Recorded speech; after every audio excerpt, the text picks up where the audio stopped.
Hello and welcome to our Hebrew grammar part of the week. This week we've looked at Exodus 34, verses 6 and 7.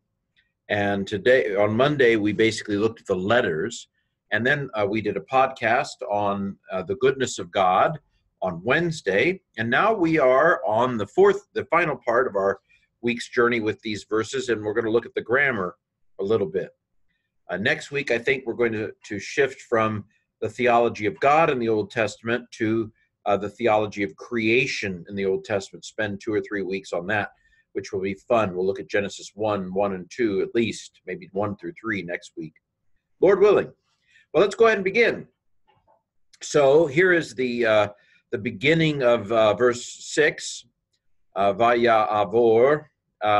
So let's break it down, shall we? There is the stretched out version where I've broken a form like this apart. So you have the Vav Patak doubling, That is the indication of what we call a converted imperfect, which is not really a good name for it.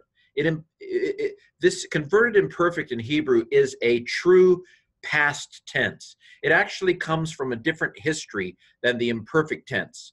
But the thing is, there used to be these short vowel endings that have fallen off, and so they've come to look the same.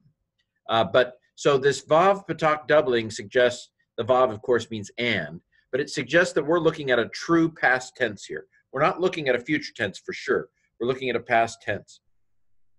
And somebody crossed over. Well, we know who it is. It's Yahweh, Adonai. God, Yahweh, the Lord, with all caps, crossed over upon his face, that is Moses' face, before his presence. So the Vav Patak doubling tells us that it's a converted imperfect. The Yod tells me it isn't imperfect, tells me it's a third masculine singular. That means the subject is a he, and of course it's Yahweh, grammatical he. And then avar is to cross over. So, and Yahweh crossed over before his face. So the Vav is his, and then Panai is face, before his face. So Yahweh went before his presence. He passed in front of Moses, so to speak. Now we have another one, Vav Patak doubling. What is that? It's a converted imperfect. So there's the Vav Patak. And there's the Yod telling me that it's a third masculine singular. And Yahweh passed before Moses' face, and he called, Kara, he called.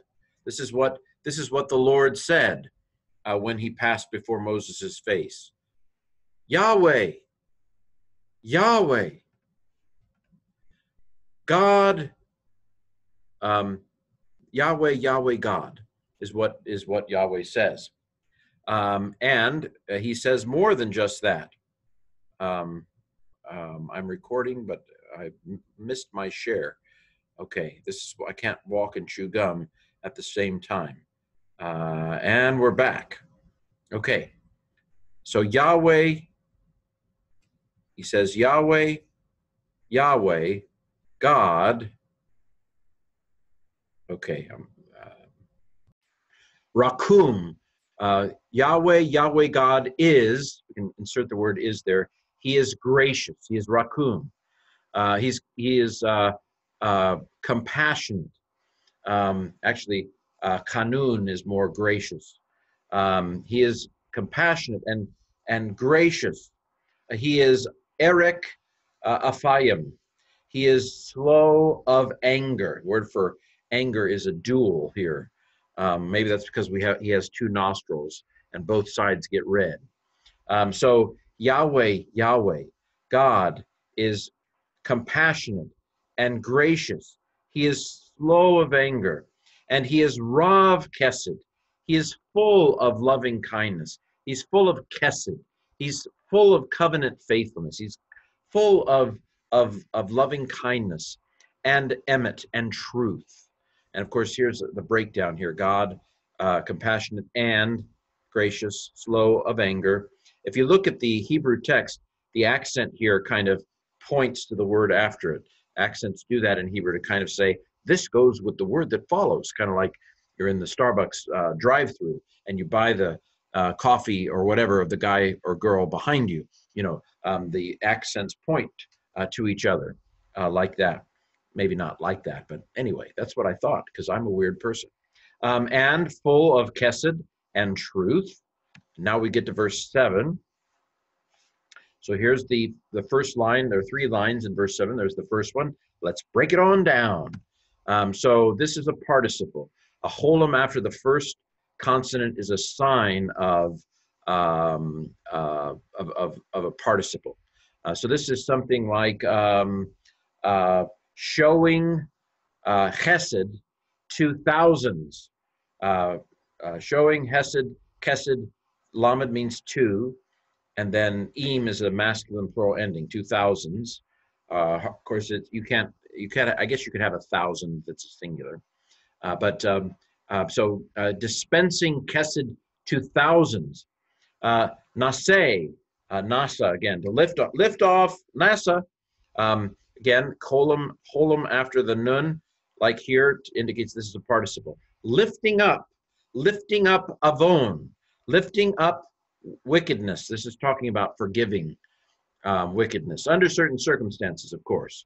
But under certain circumstances, he is forgiving wickedness and transgression and sin.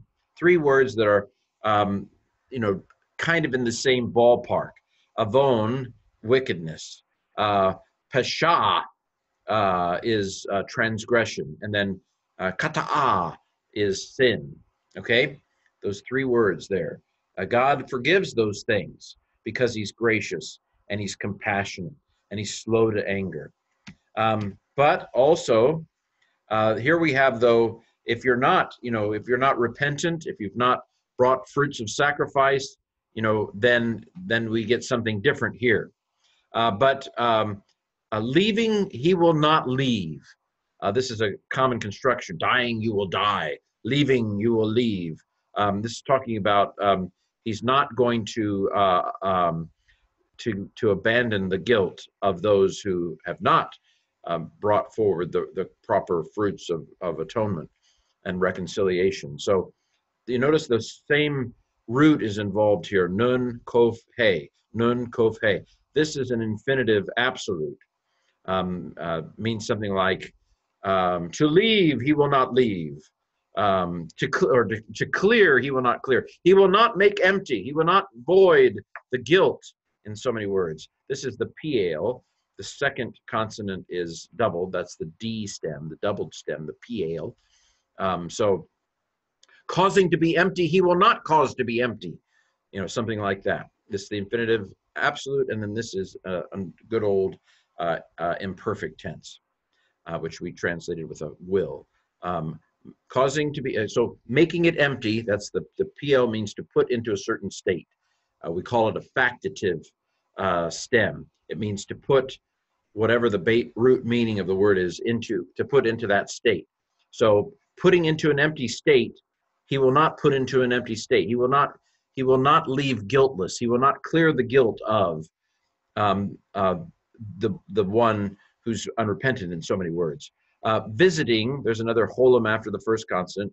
Visiting the avon, the wickedness, and here's the breakdown. So, and putting into an empty state, he will not put into an empty state the guilt. He won't vacate the guilt. Visiting the wickedness of the fathers. Ot is a feminine plural. I know father is masculine, but it takes a feminine ending in the future for some reason. Language is crazy. So visiting the wickedness of the fathers upon the sons, the banim. Again, hirik yod mem is a masculine plural ending. Holam vav tav is a feminine plural ending. So, putting into an empty state, he will not put into an empty state guilt. Visiting the wickedness of the fathers upon the sons, and upon the sons of the sons.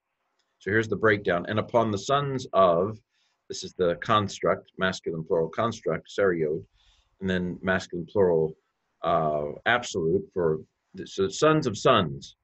The of comes from the fact that this is construct. Upon the sons of sons, upon the shaloshim, upon the third. So shalosh is three, and then shaloshim upon the third. It's plural because it's three. It's going to be plural. Sorry.